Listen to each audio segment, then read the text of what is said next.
is a problem of this process of fracturing rock deep underground. And the proponents, the advocates of fracking will say, well, it's 2 miles underground. There's usually a long way between where we're fracking and the aquifers, the sources of water higher up, and so there won't be any problem. Well, of course, that story leaves out the problem of the pipeline connecting the two. But we'll leave that aside for now, and I'll move on quickly. The difference between an unconventional gas field and a conventional gas field is that in a conventional gas field, they are tapping either oil or gas from a permeable rock layer. And because it's permeable, it will drain through the rock towards the well for a considerable distance. Whereas in an unconventional gas field, the problem is how to get gas or oil out of a rock that is not permeable. It's locked in the rock itself. So the fracking is really about creating fractures in that geological strata to let the gas or sometimes the oil out and then bringing it to the surface, which they do with explosions along a lateral well and very high pressure water laced with chemicals and sand. And the sand, which is pushed in with the water, holds the fractures in the rock open, and up comes the gas. But the key difference from the health and safety and environmental point of view, and from the point of view of the communities living in proximity to all this, is the intensity of the operation. Now the intensity, you can see in the top there's just one well. In the bottom there are lots of wells. In fact, in this there are 4 well pads on the surface, and coming off each well pad there are 3 verticals going down and then 6 laterals. So in order to fracture that entire geological layer, you have to have 4 well pads. Now this graphic on the bottom actually is misleading as well, because what it doesn't show is the pipelines, the access roads and all those things that they have to build, and it doesn't show the high level of activity that has to go on the surface as well. So it's all those activities that we are concerned about, and that we want to draw attention to the intensity and the scale on which it happens. So this is a landscape which is a typical fracking landscape, and once you've got a landscape like that with all those activities going on, it's not easily compatible with other land uses, agricultural, leisure, nature reserves, or residential. And that's why this business about house prices going down is relevant. The reason house prices go down is quite simply you can't sell your house because nobody wants to move in. Nobody wants to move to an area like that because the quality of life collapses and the health of you and your children collapses for reasons which I'll say. So it's less desirable, and people are trapped there because they can't sell their houses to get out. Now when you listen to the typical story told by people in the gas industry, they will tell you a story of fracking which relates to a single well. But the point I'm telling you is, the issue is it could never be a single well, because a single well would be uneconomic. You have to have 100 wells in an unconventional gas field to get out the same amount of gas that you would get out of one conventional gas well. You have to have 100 roughly. So you would never get a single well, and that's why that statement, which is often trotted out about the probability of welfare for low is a single well, is very misleading. It's extremely misleading, because if the probability of a single well failing is, for example, in Pennsylvania, 8% in the first year and then rising in subsequent years, then if it's one well, the chances are it won't fail. But if there's 100 wells, then the chances are that you're going to have 8 failed wells in your area. And a failed well means a leaking well, and the water pollution associated with that. Also, in all the government documents and industry documents, you simply see this phrase, best practice. That's extremely misleading. What you want to know is what's average practice, what's normal practice. So there's an example. You often see this phrase: there are no proven incidences of water contamination that have occurred due to hydraulic fracturing. But that, again, is in the definition.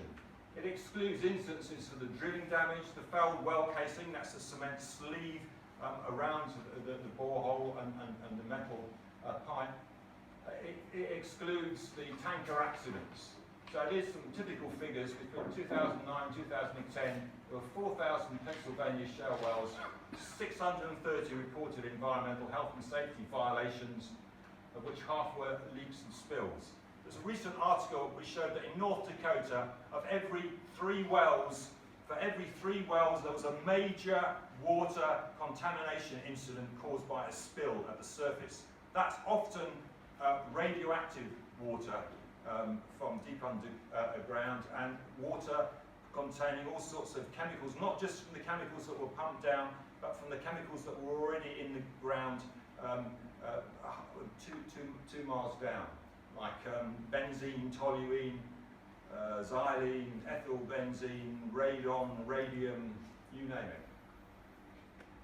That's the water pollution problem. There's also a pollution in air pollution. There's a phenomenon called gas field haze. There's a lot in a gas field, an unconventional gas field. It's not just about that process underground, as I say. You need to get the sand from somewhere to pump it underground to hold open those cracks. And so there's problems in the mining, the leaks from the pipelines, leaks of gas from the pipelines. There's compressor stations to compress the gas to pump it through a pipeline network. They leak as well. You think of your pressure cooker.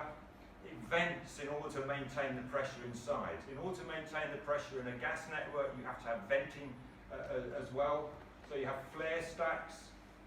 So all this is going on. And then when you want to get rid of the water that's cummed up again, what they do in America is they pump it deep underground, and that's another process. Again, in addition to the water pollution problem, there's air pollution problem, because you've got a lot of traffic coming and going doing that. You've got a lot of machinery doing that, and so on. And all this is exacerbating the climate crisis as well. Frack gas is not used in addition to, being used in addition to other fossil fuels. The fact that they're using frack gas doesn't mean that the coal isn't being used. The coal gets used somewhere else. Besides which, if we're really going to take the climate crisis seriously, the speed at which emissions have to reduce is so rapid that we don't have time for what is called this bridge to a low carbon future involving frack gas. Probably the worst thing of all is this leakage of methane. The technical term is fugitive methane. There's a big scientific controversy about how much leakage there is. But when you fly airplanes across gas fields, or when you look at gas fields using scientific equipment from satellites, what you see suggests that the leakage from gas fields in the United States may be anything up to over 3%, sometimes up to 10% of the gas is leaking. And the leaking gas is methane, which is an extraordinarily powerful greenhouse gas. So if anything, this is making the climate crisis a lot worse. So official documents, if you read them closely, you will see that official documents, like this one written by an engineering consultancy called AMEC for the government, admit there are problems with wastewater disposal, the health of communities, health of workers, land use, geology, soils, landscape, visual immunity, biodiversity, habitats, ecosystems, noise, vibration, air quality, traffic, flood risk. They admit all of those things. But they say, regulation. British regulation is the best in the world. We have gold standard regulation. British gold standard regulations are going to solve these problems. Here's typical wording. It is assumed that current controls are enforced by regulators and followed by operators. Come on, what kind of world do these people live in? You would actually look at what has happened so far in terms of the regulation. In Quadrilla, every single exploratory well has had some technical difficulty, and there have been 10 breaches of planning conditions, 5 examples of drilling problems, 3 reprimands, accusations of well integrity failure, trespass, blah blah. So it just isn't like that in real world. That's the problem. It's the same in Yorkshire. Rattling Energy in Hull breached 14 permit conditions between early July and October 2014. And this is exactly what happened in America, exactly what happened in Australia, and they get away with it because they've got political cover at a highest level. So what's the evidence? The man who runs INEOS is on record in The Guardian as saying that the evidence against fracking is based on hearsay. It tells you a lot about that man, actually. It tells you a lot about that man. It tells you this man pays no attention to issues of health and safety at all, because there are now 685 academic peer-reviewed articles about fracking, most of which have occurred in the last few years. And of those, 87% about air quality are indicating actual problems or potential problems. 69% of the ones about water quality are revealing actual problems or real problems. And ones which are coming in about health hazards are coming in at 84%. Now these are not just potential, there are some studies in there which show actual increases in hospital admission rates, increases if you live near a gas well of cardiovascular problems, neurological problems, dermatological problems, and so on. So these are real problems, which is why 9 professors of medicine and 9 other senior medical figures, including a former deputy chief medical officer, have called for the banning of fracking. So when Jim Ratcliffe, the man who owns INEOS, who wants to frack Sherwood Forest, says that the evidence against fracking is hearsay, then he should be listening to 18 senior people from the medical profession. So the government says shale gas emissions are a low risk to public health. Not shale gas extraction is a low risk of public health. Note this very clever way in which they do it. And that's a report which excluded water sustainability, noise, traffic odour, visual impact, occupational exposure, and so on. And it was also based on all the academic and scientific stuff before 2012, and that massive increase in evidence came in. And this is what the editorial of the British Medical Journal says. The report incorrectly assumes that many of the reported problems are experienced in the United States are the result of a poor regulatory environment. This position ignores many of the inherent risks of the industry that no amount of regulation can sufficiently remedy, such as well casing, cement failures, and accidental spillage of well water.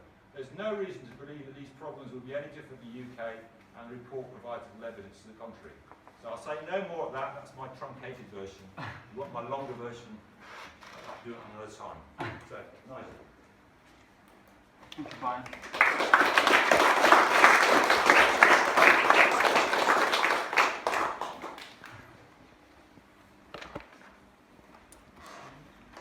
From in terms of licence areas and so on. There are 2 main potential areas of shale gas in this area.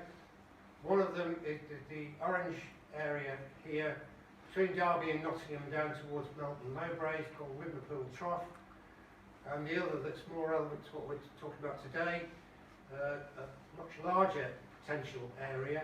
So it's everywhere to the north of Chesterfield, Mansfield, basically. If you take a line from Mansfield past Gainsborough, nearly to Leeds, nearly to Manchester, and then back down to Chesterfield, all of that area, the British Geological Survey says has potential for shale gas.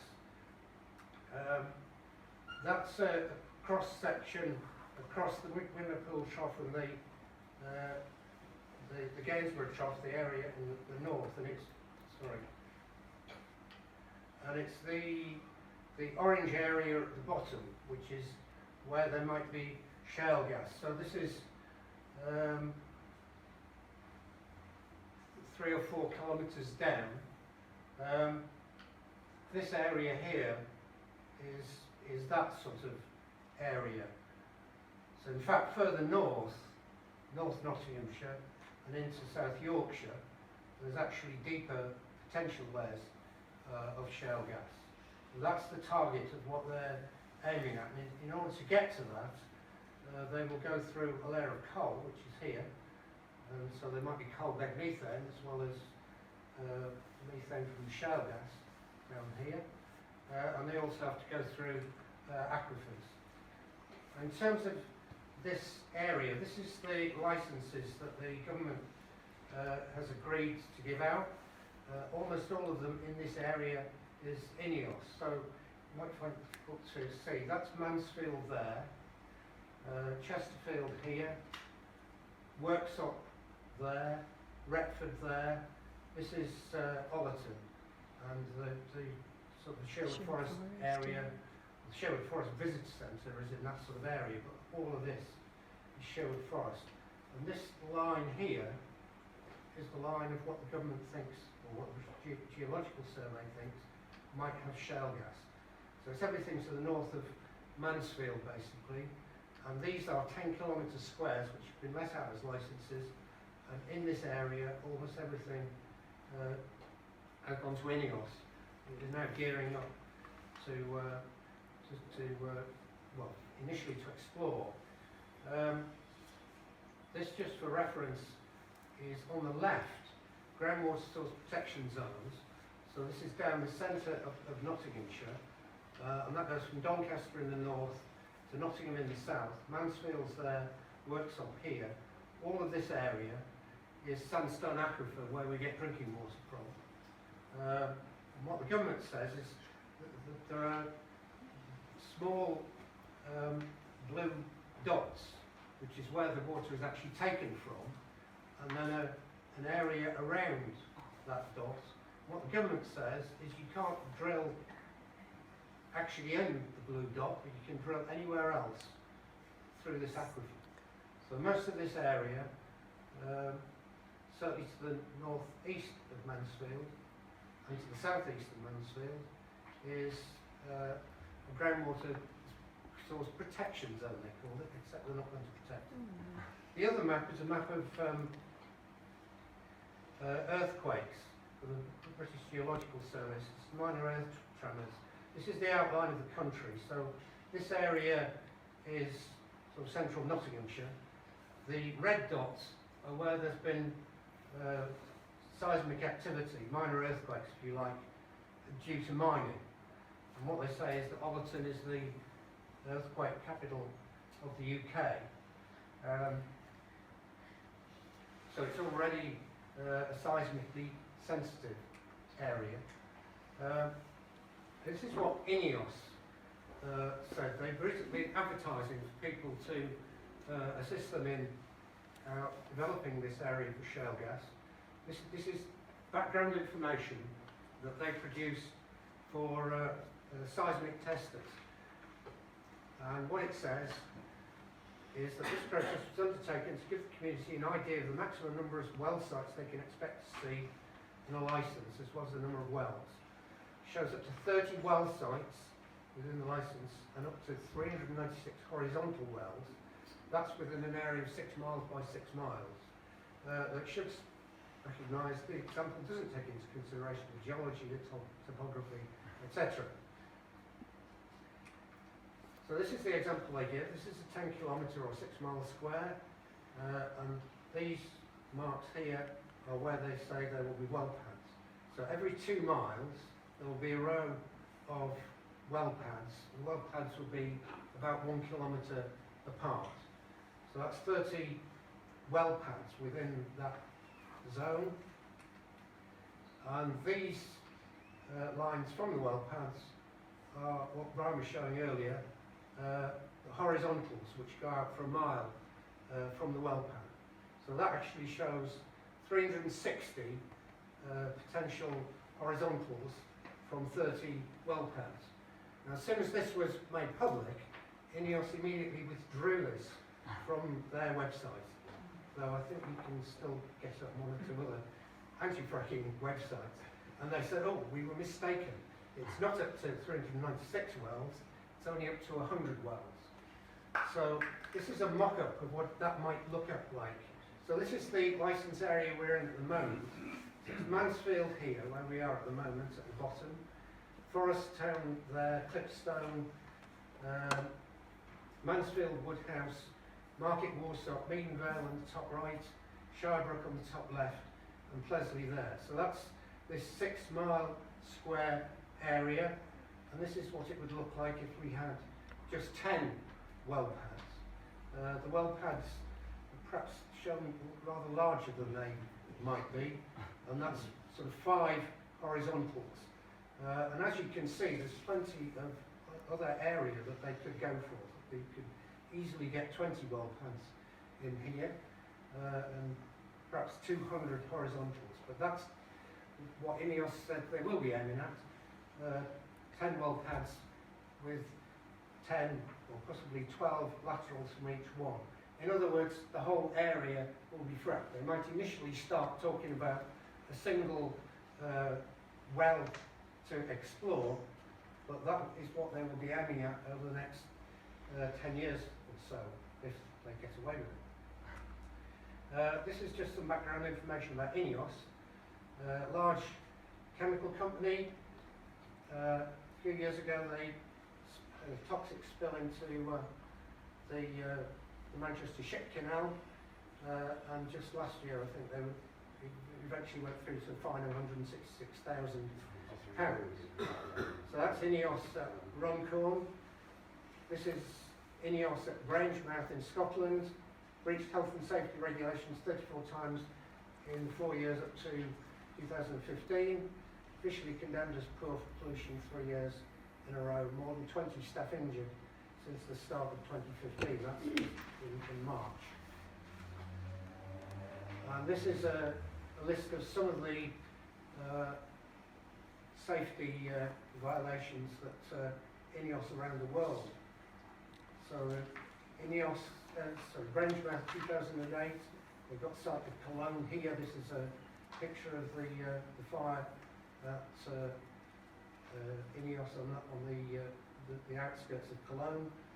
Ohio Clean Air Act violations, $3.1 million penalty, acrylonitrile and butadiene. Texas, more butadiene emissions. County Durham, PVC powder spread over the residential area. Cologne, burst ethylene pipe, threatened an acrylonitrile tank. 1,300 emergency workers had to work through the night to prevent that going up in a major explosion. The Scottish National Party revealed that in the 7 years from up to 2012, 761 breaches of sulfur dioxide levels.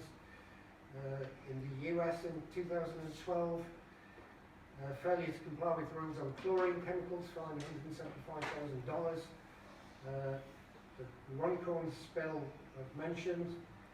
Another one in Cologne 2014, causing dense black smoke. And another failing at Grangemouth last year. So that is the sort of company. Gone? Sorry, just to ask if we can possibly get that as a reference or a resource after the meeting. Yeah. That's really powerful when we speak to councils. Yeah, let's go back to the beginning. That reference there, frack-free knots. Okay, so there's a handout. If you haven't got it, there might be still some left. Thank you. So that's the references are on that page there.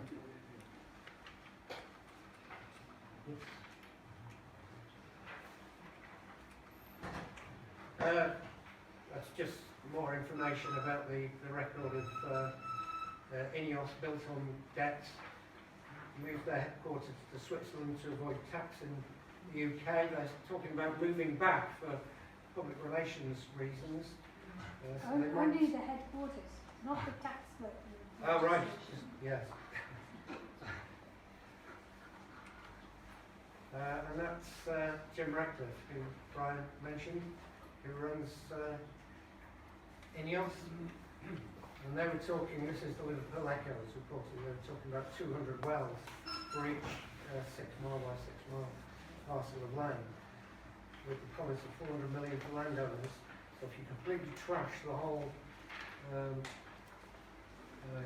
mile by 6 mile area, then landowners might get some payments. And this is one of the public relations exercises that INEOS has been involved in. This was Chesterfield last year. They get primary school kids to put on their pink INEOS t-shirts and go for a fun run in order to champion the PR for INEOS. So that's me done. I'll hand over to Penny. To Mansfield and talk to you about my own experiences in Scotland in respect of the unconventional gas extraction industry. I first started looking at this industry really in about 2010. I'm environment editor of a website called aworldtowin.net. Extreme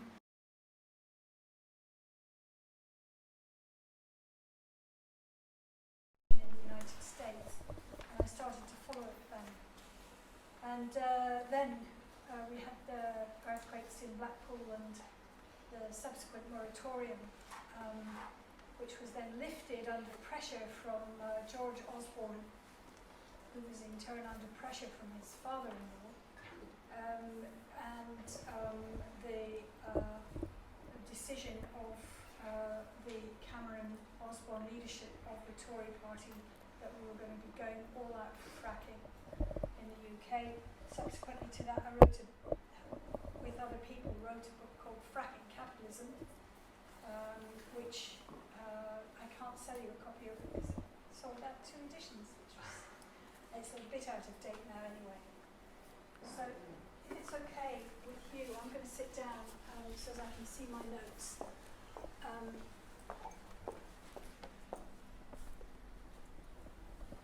Because for me, this fracking is nothing to do with energy. Okay, INEOS do not want this gas in order to secure, you know, the UK's national gas supplies. They want it as a cheap feedstock for their gas cracker at Grangemouth and their chemical plants at Grangemouth and at Runcorn and elsewhere. Okay, so it's nothing to do with energy. So you have to say, what if it's some form of energy extraction and it's very risky, then why is it happening? And I would say that this is a social and political question rather than simply a technical question.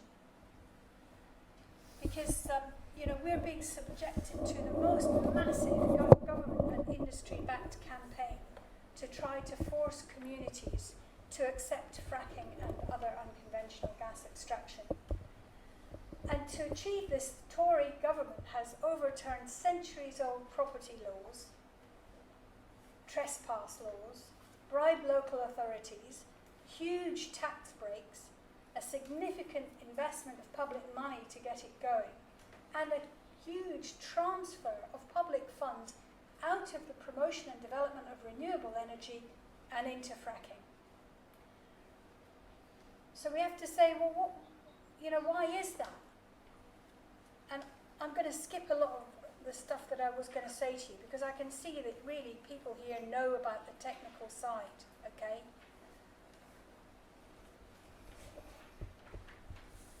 I'm going to say a bit about jobs because this is the one. See, people, I suspect, I fear that most of the people in this room are already against fracking.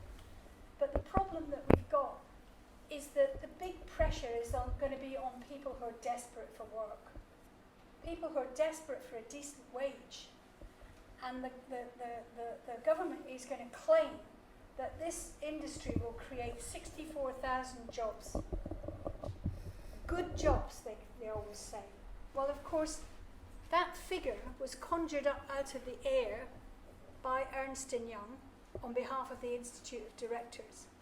Now, the government themselves, we've asked Ernst & Young to tell us how they arrived at this figure, and they've declined to publish that.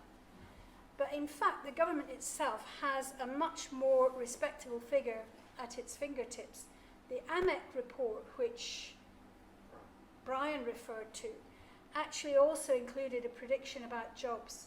And it said that 15,900 to 24,000 full-time equivalent jobs, direct and indirect, would be created at peak construction, that is the peak of the industry, by this shale gas industry.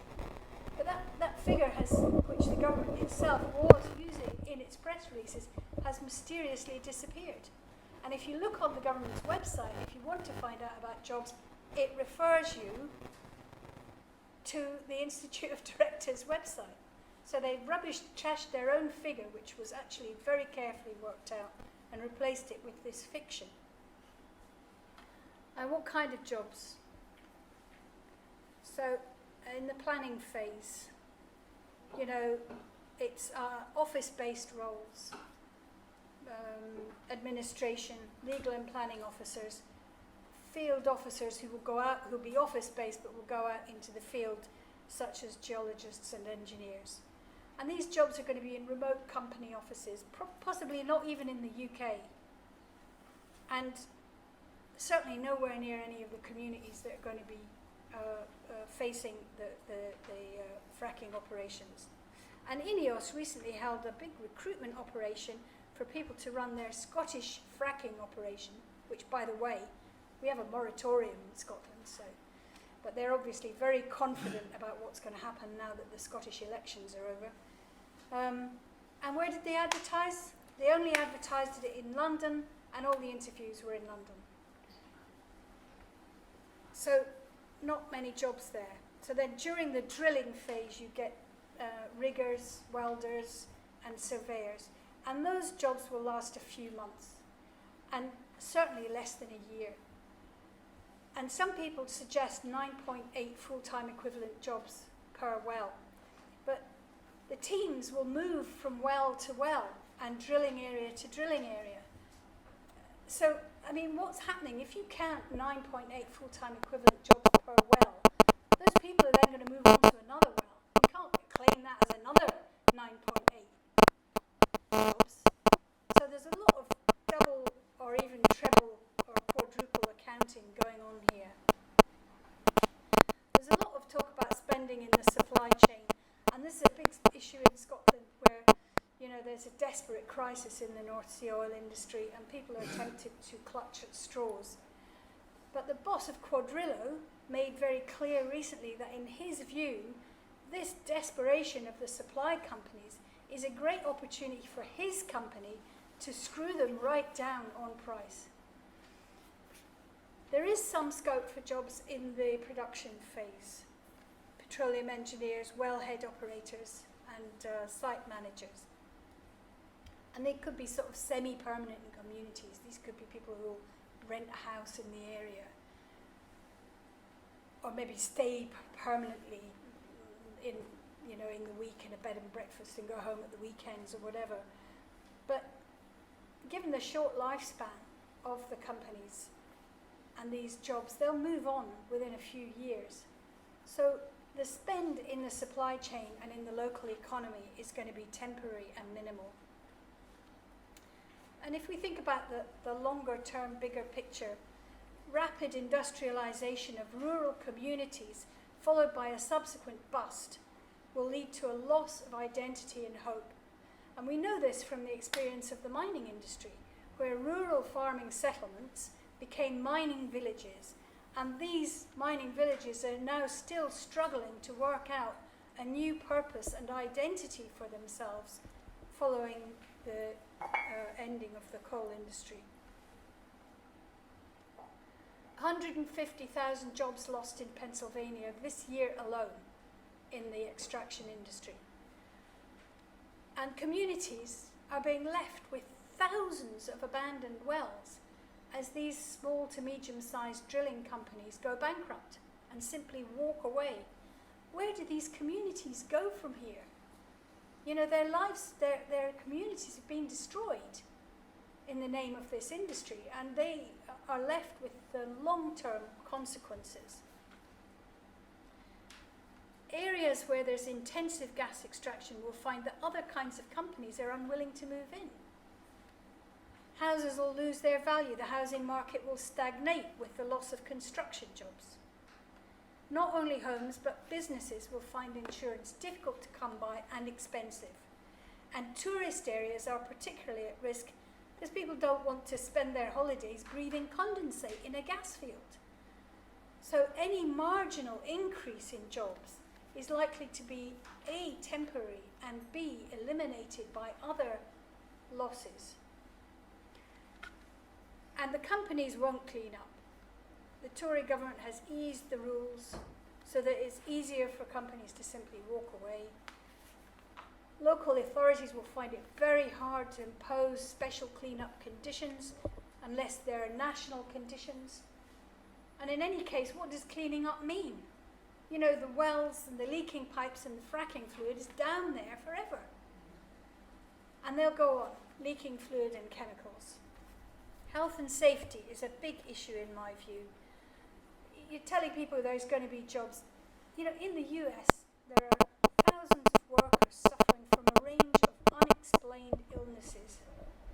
And the silica sand used in the fracking process puts them at risk of silicosis. Now, INEOS will tell you, and they have said this, and they'll come here and they'll tell you, it's all different here because of regulation and health and safety rules are better here and so on. But here in this mining area, some of you will recall how the National Union of Mine Workers had to fight for safer working conditions and recognition and compensation for conditions such as pneumoconiosis and vibration white finger. Years it took to get any recognition that the industry was responsible for these conditions. And of course, that was a nationalised coal industry. So, I mean, and there are people still dying, you know, people who died from asbestosis before they even got any compensation. So who is this biggest licence holder? Well, INEOS, we've seen about their health and safety record. Basically, this is a chemicals company that has grown rapidly through debt-driven acquisitions. Basically, they borrow money and they buy things that other big companies don't want to keep. And they drive them back into profitability by changing the working conditions. And in the US, fracking has sucked in masses of investment. And it is in effect a new subprime bubble. The early investors, using cash created by quantitative easing, cash that you and I allowed to be created by bailing out the banks, has been pouring in to these kinds of bubbles, the London property market and so on, and fracking in the United States. The early investors made a load of money and got out. And the investors who are still in will lose their shares. And a great deal of this institutional debt that's been sucked into fracking in the United States, which is no longer profitable and subject to a wave of bankruptcies, those investors, some of them pension funds, will suffer terribly because they won't get their money back. This is Andrew Critchlow, definitely not a radical, the editor of the Daily Telegraph. He says, this rush to pump more oil in the US has created a dangerous debt bubble in a notoriously volatile segment of corporate credit markets, which could pose a wider systemic risk in the world's biggest economy by encouraging ever more drilling in pursuit of lower oil prices. The US Department of Energy has unleashed a potential economic monster and pitched these heavily debt-laden shale oil drilling companies into an impossible battle for market share against some of the world's most powerful low-cost producers in OPEC. And that, of course, as we know, is exactly what has happened. So,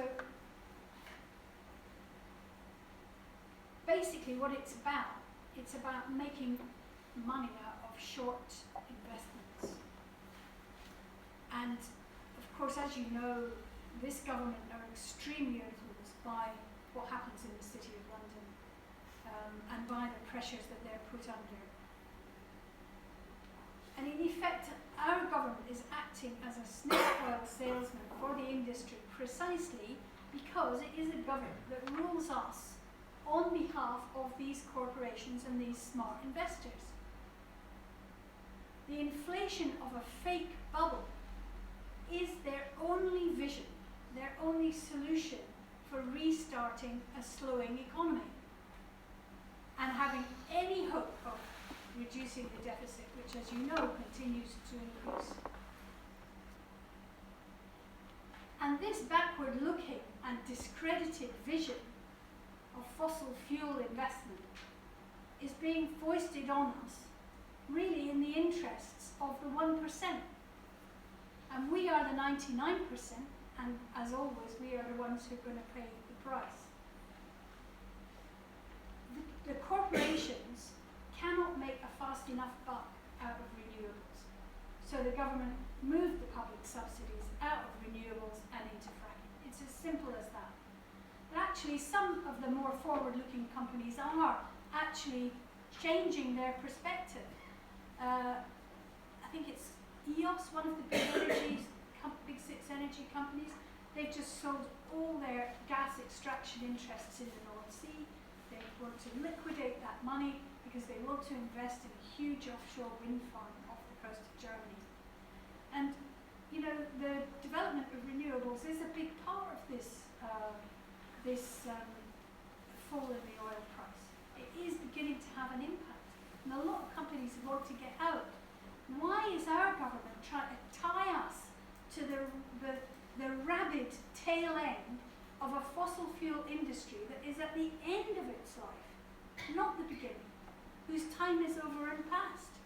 It is quite simply because they're under pressure from private investment banks and corporations to do it.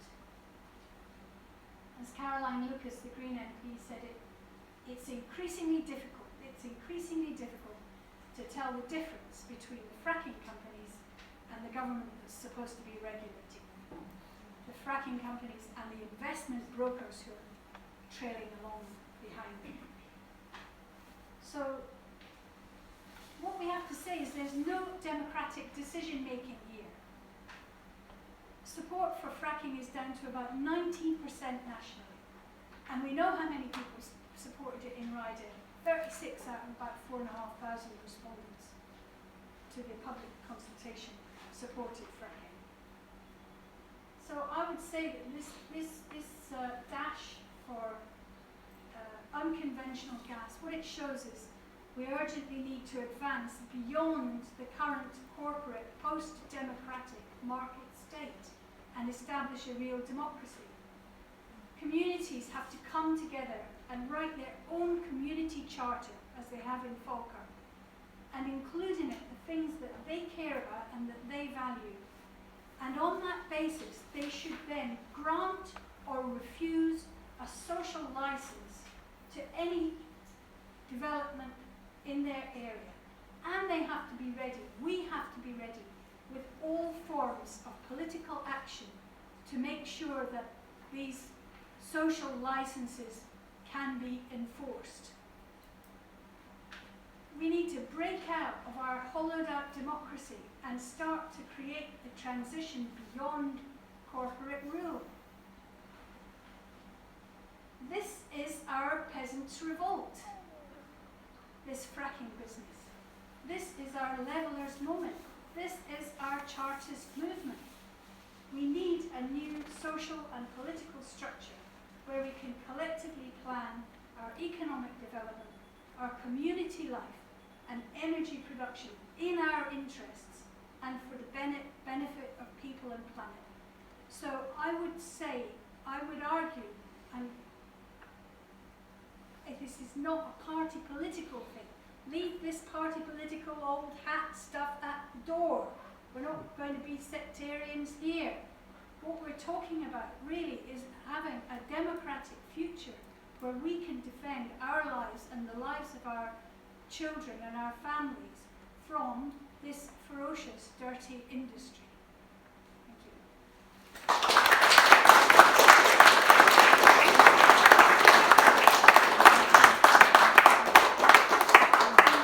I didn't say much about Scotland, but I'll tell you what's happening there.